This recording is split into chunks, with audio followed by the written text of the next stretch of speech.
Kalau semisal kalian di antara pembelajaran daring atau offline, itu kalian lebih enak yang mana? Lebih enak yang offline sih. Offline kan?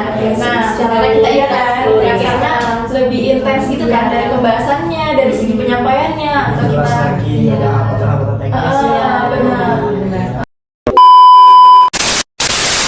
Pose with the fans. Pose with the pose with the pose pose with the fans. Pose with the pose with the pose pose with the fans. Pose with the fans. Pose with the fans. Halo semuanya, selamat datang pada podcast kita hari ini di Ruang Diskusi. Nah, senang sekali rasanya hari ini pada kesempatan ini kita akan membahas tema yang cukup dekat nih sama kehidupan mahasiswa. Nah, terutama setelah beberapa tahun yang lalu, dunia pendidikan mengalami perubahan besar karena adanya sistem pembelajaran daring. Nah, tema yang akan kita bahas hari ini menarik banget. Pembelajaran daring menurunkan kualitas komunikasi lisan pada mahasiswa. Nah, pada hari ini topik ini tuh cukup hangat ya teman-teman, karena pembelajaran daring itu emang membawa dampak yang sangat banyak nih. Jadi dalam proses belajar itu bisa jadi jauh lebih fleksibel, bisa mengakses materi di mana saja, dan melatih kemampuan dalam berteknologi nih, yang itu berguna banget buat di masa depan, di masa era teknologi seperti sekarang. Tapi pendapat ini tuh gak sepenuhnya disetujui teman-teman, karena ada juga yang beranggapan bahwa pembelajaran daring itu bisa menurunkan kualitas komunikasi. Nah, supaya pembahasan ini makin menarik, hari ini saya udah menghadirkan narasumber dari beberapa teman-teman saya. Nah, jadi hari ini kita akan lihat nih berbagai sudut pandang dan pendapat dari teman-teman saya mengenai pembelajaran daring ini. Nah, tanpa berlama-lama, kita mulai. Oke, jadi di sini aku mau tanya nih teman-teman. Yang pertama deh, aku tanyain. Nah, menurut kamu mahasiswa itu bakal jadi lebih pasif nggak sih pas pembelajaran online? Menurut saya, kalau mahasiswa itu menjadi pasif. Karena apa? Karena di pembelajaran daring itu seperti yang kita tahu, itu tuh kadang terbatas dari misalkan nih dari segi aksesnya maupun perangkatnya gitu. Belum lagi misal kalau jaringannya susah. Terus seperti yang sudah pernah kita alami teman-teman, bahwa kemarin COVID itu aja juga banyak yang tertinggal materi atau tertinggal pembelajarannya gitu, karena itu tadi banyak susah aksesnya, banyak kesusahan. Terus itu membuat penurunan kualitas mahasiswa, dan mahasiswa itu menjadi pasif. Jadi menurut saya ya mahasiswa itu menjadi pasif karena adanya pembelajaran daring tersebut. Oh, jadi ini maksudnya lebih ke perangkat ya? Lebih perangkat juga, terus aksesnya juga sih. Sama sebenarnya itu juga dari tiap individu masing-masing. Cuman kalau kita lihat dari data yang kita, maksudnya dari data yang kita tahu juga, mahasiswa itu kebanyakan jadi sulit untuk fokus dan sulit untuk menangkap materi ketika dosen menjelaskan itu. Oke. Oh, jadi di sini tuh guys ada beberapa faktor. Yang pertama adalah perangkat, kedua adalah akses, biasanya ini akses internet ya atau jaringan. Betul. Biasanya itu sama kembali lagi ke personal dari mahasiswanya atau pelajarnya sendiri. Nah, sekarang lanjut nih narasumber selanjutnya. Aku mau tanya nih, menurut kamu banyak gak sih mahasiswa tuh kayak cenderung bakal jadi pendiam di ruang Google Meet atau Zoom atau LMS gitu? Banyak sih ya, mungkin karena kebanyakan kan nggak fokus ya, jadi kalau untuk berbicara pun nggak tahu mau berbicara apa, karena tidak terlalu fokus mendengarkan apa yang dijelasan dosen atau guru gitu, terutama karena kayak ke distract sama notif-notif lain gitu, nggak buka-buka aplikasi lain. Terus tuh juga kayak kan kebanyakan pada off camnya, jadinya tuh kayak males gitu loh kalau untuk ngomong karena itu kayak bakal jadi sorotan gitu, jadi males gitu. Menurut aku sih gitu ya. Oh jadi mungkin apalagi buat mahasiswa yang atau pelajar yang introvert kayak ini bakal buat hambatan banget ya. Iya. Bakal jadi hambatan banget ya. Oke. Selanjutnya aku mau tanya nih temen. Boleh. Menurut kamu tuh budaya mahasiswa yang atau pelajar yang dia itu diam aja, cuma menggantungkan kameranya saja, kayak off cam, kameranya mati, dia diam aja, itu tuh bakal jadi masalah utama nggak sih dalam pembelajaran daring? Kalau masalah utama, nggak masalah utama juga, tapi itu juga menjadi salah satu faktor yang mendukung masalah utama. Karena kalau kita sebagai mahasiswa belajar daring itu lebih cenderung ke satu arah, di mana dosen itu lebih menjelaskan isi materi apa yang disampaikannya, sehingga mahasiswa yang mendengarkan itu hanya mendengarkan saja, menyimak tanpa adanya rasa ingin tahu lebih dalam terhadap materi yang dijelaskan oleh dosen tersebut, sehingga mahasiswa tersebut menjadi pasif. Akhirnya dampaknya apa? Berpikir kritis menurun, rasa ingin tahunya menurun terhadap pembelajaran. Akhirnya apa? Juga berdampak ketika nanti pembelajaran daring itu sudah tidak ada lagi dan menjadi pembelajaran normal. Akhirnya keterampilan berbicaranya menurun akibat pembelajaran daring yang pasif satu arah tersebut. Jadi sangat mempengaruhi. Jadi kayak ada kesan bosan gitu ya dalam pembelajaran karena itu dilakukan hal yang sama secara berulang-ulang dan setiap hari, dan itu nggak cuma seminggu 2 minggu, lama banget. Oke, terima kasih ya buat narasumber. Selanjutnya aku bakal tanyain lagi nih. Ini maksudnya lebih ke aspek kepercayaan diri dari mahasiswa atau pelajarnya. Nah, mau tanya lagi nih Mas. Ya. Menurut sepengalaman teman-teman nih, pembelajaran daring tuh bisa bikin kita tuh bakal gugup gak sih setelah pembelajaran daring itu selesai dan kita kembali luring seperti biasa? Oke, menurut pendapatan saya dari pengalaman juga yang sudah saya jelaskan sebelumnya tadi, di mana pembelajaran daring itu kan satu arah. Jadi kan si mahasiswa ini lebih cenderung memperhatikan apa yang disampaikan. Akibatnya dia pasif, nggak ada berbicara, entah itu berbicara menanyakan mengenai hal materi-materi yang dijelaskan oleh dosen dalam media daring tersebut. Akhirnya mahasiswa tersebut ketika daring sudah tidak ada, jadi luring. Akibatnya dia menjadi terhambat dalam keterampilan berbicaranya akibat efek dari daring itu. Dia hanya diam memperhatikan, nggak ada ngelatih bagaimana caranya dia berkomunikasi di media daring tersebut. Akhirnya ketika terjun ke dunia lapangan yang bisa diartikan pembelajaran secara luring di kelas, akhirnya kalau dia disuruh berpendapat atau mengulas kembali materi apa yang dijelaskan oleh dosen, akhirnya terhambat karena nggak ada keterlatihan berbicara pada masa daring tersebut. Tuh, jadi faktor daring itu sangat besar sekali untuk keterampilan seorang mahasiswa pelajar ketika di kelas nanti. Sangat menghambat banget. Wah, teman-teman, pendapat yang benar-benar kayaknya bakal relevan banget sih sama mayoritas mahasiswa. Pengalaman saya begitu ya. Oke, kita lanjut nih.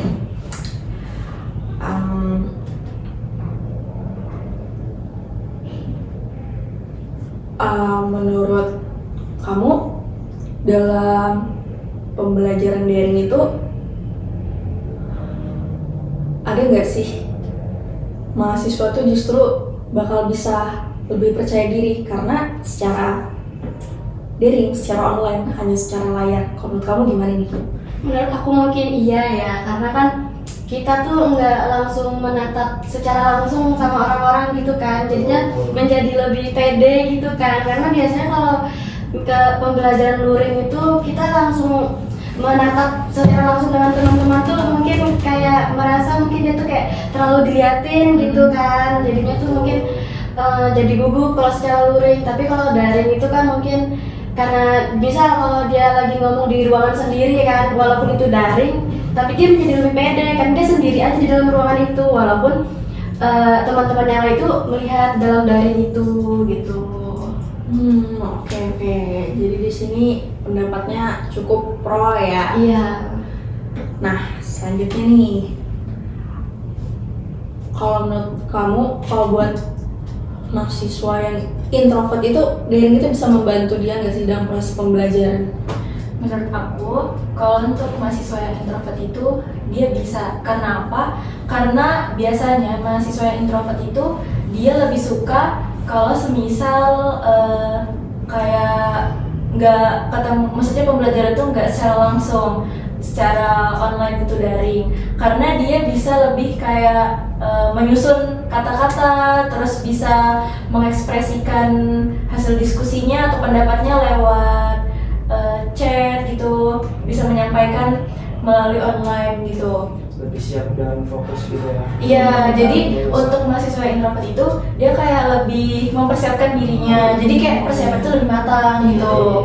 Nah, kalau untuk di pembelajaran offline itu biasanya karena dia introvert kan, ketutup sama jiwanya introvert itu, dia jadi lebih susah. Lebih susah untuk kayak untuk ngomong, iya, sulit mempersiapkan diri untuk ngomong.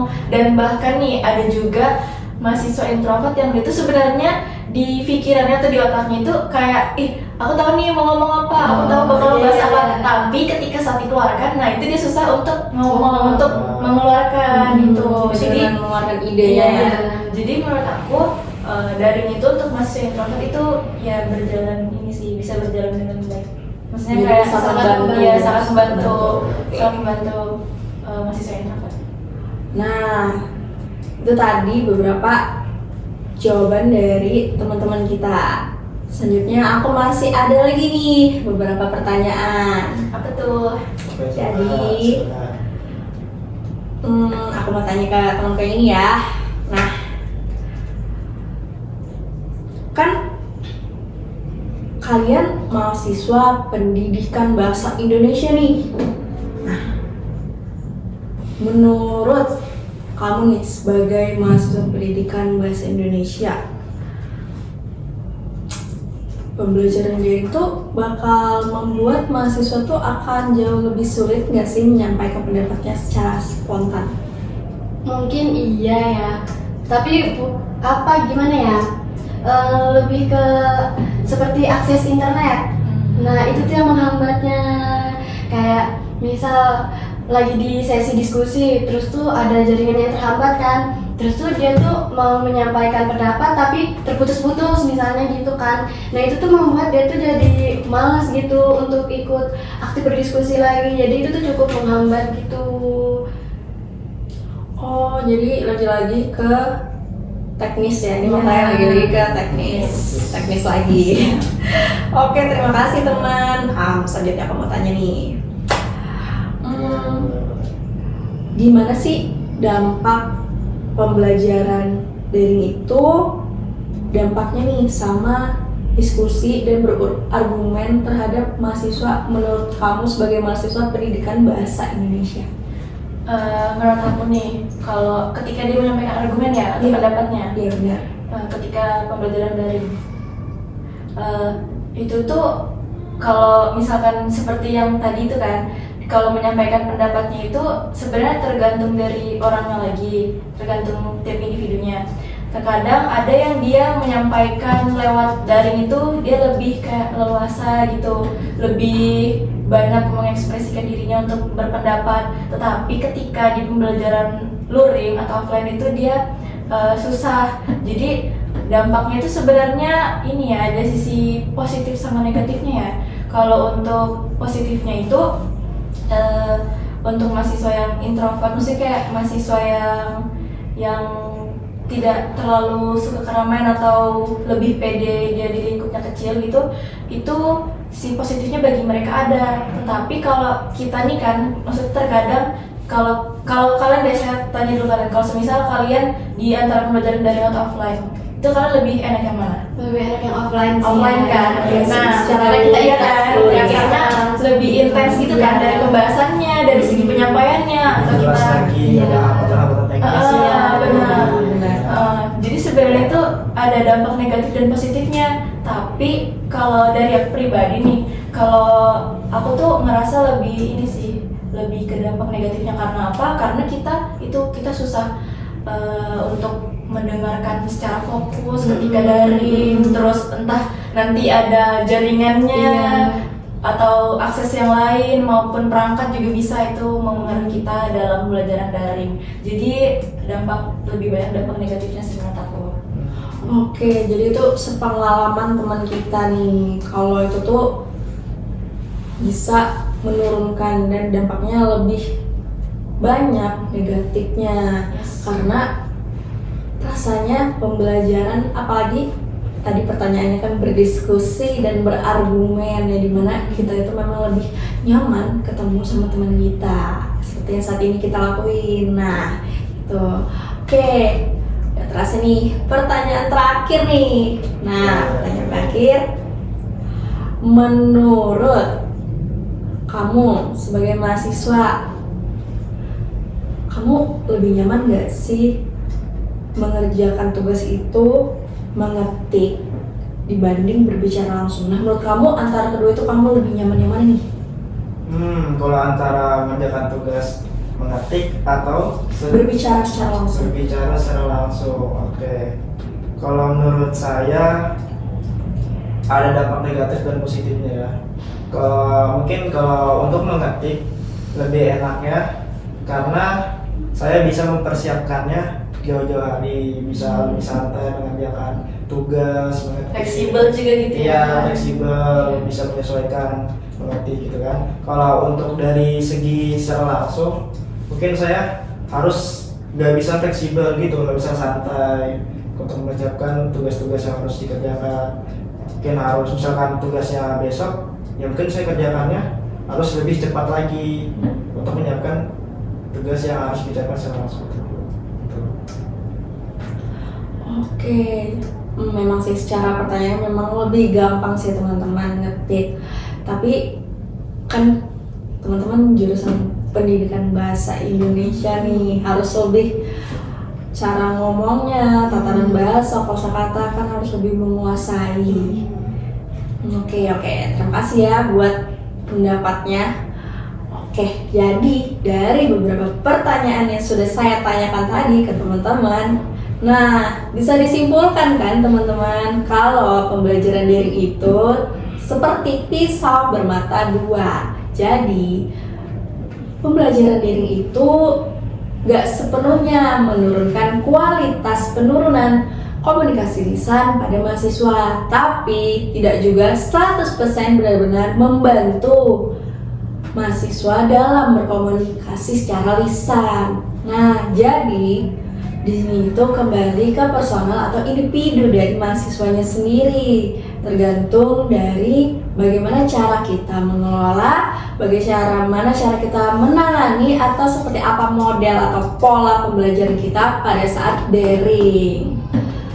Nah, tidak terasa pertanyaan terakhir sudah terjawab. Kita udah lihat beberapa sudut pandang teman-teman kita, ada yang pro, ada yang kontra, dan ada pendapat-pendapat baru juga yang wah kita baru tahu nih, ternyata ada nih teman-teman kita yang ternyata pernah nih ngalamin gangguan-gangguan seperti itu yang mungkin beberapa teman tidak relevan.